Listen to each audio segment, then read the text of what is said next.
Hello everybody, this is Jill with Greenwood Girl Cards, and I thought I would come on this morning and create a background using the beautiful new honey bun cake releases from Adornit from Dianna Marcum. I believe these are the June stamps, and I love the honeybee theme. And I love this little local honey jar too, so I think I might use that on my project. But I thought I would start by taking some of the smaller images in these sets and putting them onto some stamp blocks and then using them to create a background. So I love this little tiny flower one here, and this one and that one. They've got some bees, so just some really cute images to use. So I have these all loaded up on my clear stamp blocks, and one of them I have a stamp on both sides. This little flower I'm going to use as the filler stamp. You always want a tiny stamp to fill in for all the gaps in between the bigger stamps that you stamp. So I'm going to just try this out and we'll see where we end up. I also chose a paper from the pattern paper pack. This is from the fruit salad pack, and I thought this beautiful yellow gingham style paper would be cute for my project. So I'm eventually going to incorporate that too, I think. But to start with, I just have some 110-pound cardstock cut to an A4 size, and I'm going to go ahead and start stamping, okay? So I thought I would start with the little honeybee stamp. So we're going to go ahead and ink this up and make sure that we get it nice and coated. And you always want to take a look at your block and make sure that you don't have any over inking. All right, so let's start with that. And I usually like to kind of start off the page. Let's get my blocks out of the way there. And I am stamping on a piece of, I have a piece of artist paper here to allow my stamping, my overstamping to have something to set on that can be wiped off. So let's see here. I'm gonna go up here like so. I hope I'm in frame and you guys can see what I'm doing. And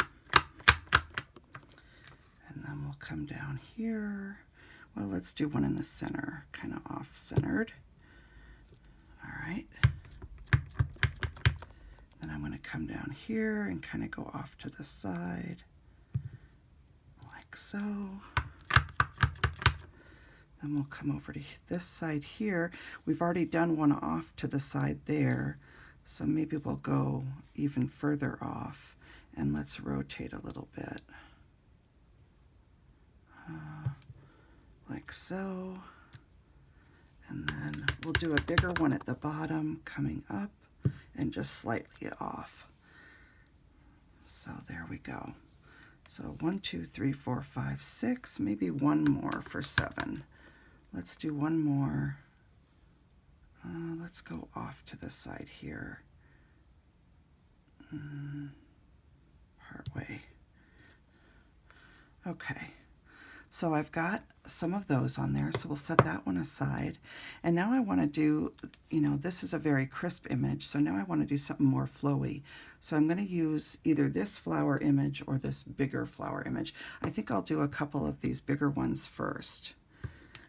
So this is a really cute image. And again, you want to make sure that you get these inked up really well,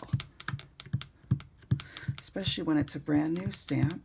Rubbing your thumb over the stamp itself like this can give the ink something to hold on to, especially if there's residue from the manufacturing process.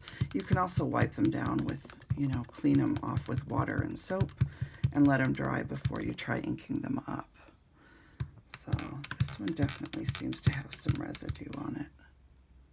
Let's see if we get a nice, clean, crisp image here. That looks better. So let's see, I'm going to start down at the bottom with this one. I really want that flower to show. So I'm going to go like so. Oh, that's a beautiful image. I love that. Then we'll put one Let's go right here. All right. And I'm going to put one off to the side. Well, let's go up all the way here. So we have 3 so far, and I think I'm going to go for 5 total of this one.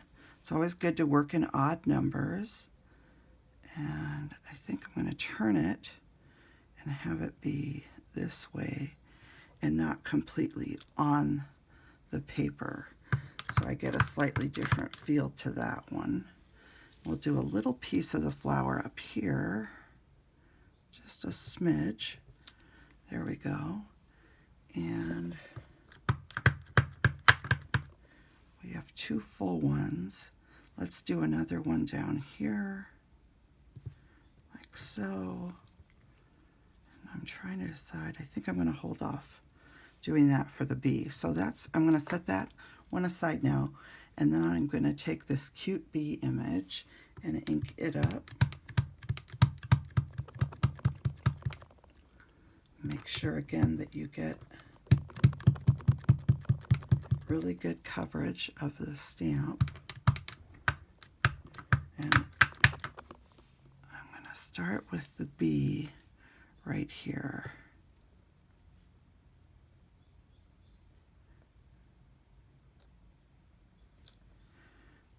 And I kind of overstamp that, which is a bummer. This one feels a little uneven on my block for some reason. I don't know why. Let me try it again here. That one stamped better. So probably I will use my focal point to cover up this particular piece of the background. Don't ever throw out your whole background just because of one little overstamping incident. You can definitely find a way to cover that up. So let's go see, we have 2 bees now. Let's put one off to the edge up here, maybe just peeking in with its wings on. Let's see, where do I want to put it? I'm trying to decide. Well,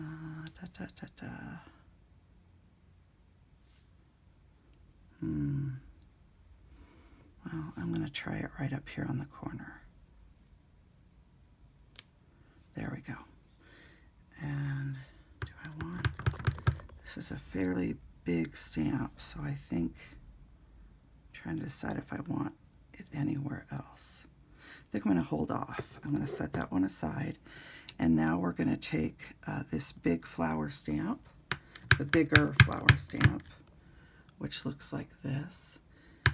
And I'm going to put a couple of these in. One here, one here, and one right there, one here. We'll put one here, one here, and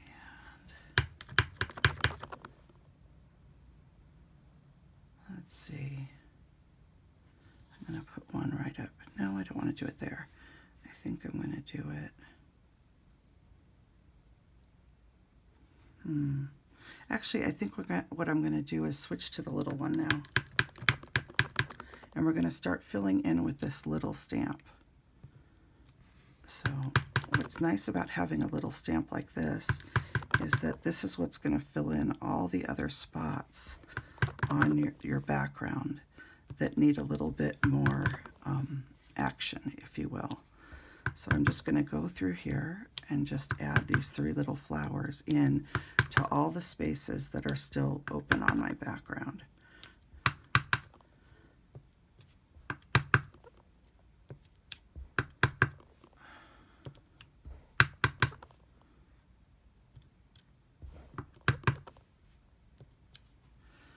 Let's see, I think I want one right there. I'm going to do one up here in the corner. And that's looking pretty good, I think. I like that. I think that'll do. I could put a few more, but I kind of like, you want to leave a little bit of open space. So I think that looks pretty good. I'm going to close up my ink so it doesn't dry out. And this is Memento Tuxedo Black, if you're wondering.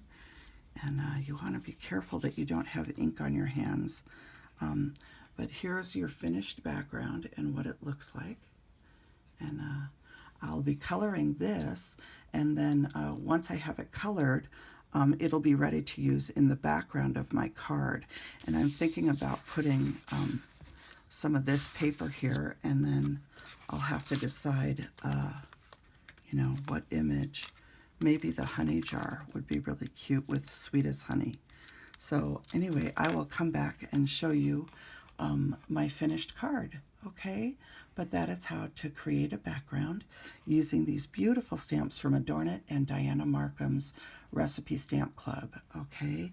And these again are the June stamps, which include honey bun cake, and then the add-on, which has this beautiful honey jar and this beautiful bee stamp that has flowers in the background. So these are really sweet images. And so a lot of fun to play with these, and I'm excited to color in this background now and then take it to the next level and create a card. So thanks for watching this little video, and everybody have a lovely day. Bye now.